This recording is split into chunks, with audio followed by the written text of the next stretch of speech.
Good morning, Mustangs. Here is your SGES Monday Matters.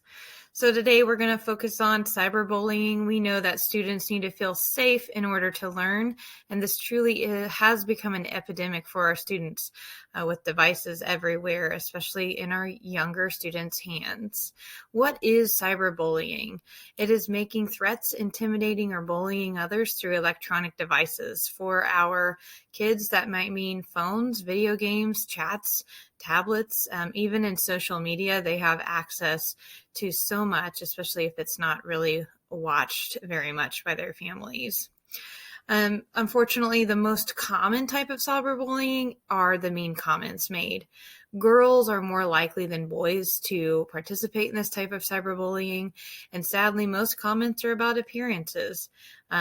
Trolling, catfishing, those are all also ways that they're bullied. But we want to focus on solutions, and we can educate, prevent, and report cyberbullying as educators and should feel empowered to do just that. So our state does have bullying prevention laws. There's case studies out there that support this, but we also have a school policy that I will share at our next staff meeting. We want to make sure that safe learning environment is there at all times.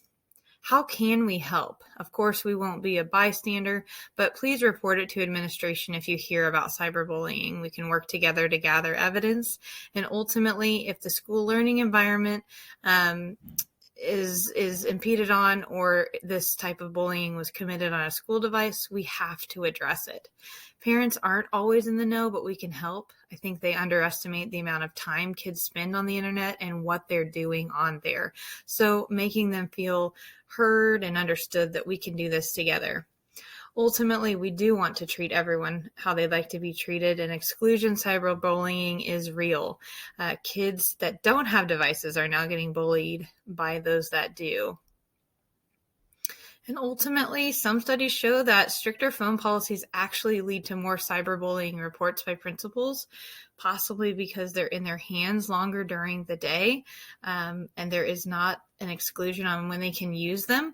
It's an interesting statistic for sure that I'd love to dive into more and truly understand why that is, and to see if our policies uphold and align with that. Finally, here's some references that you can look at. There's a few YouTube videos as well as some great articles that we can look at as well as a staff to help with cyberbullying in our schools.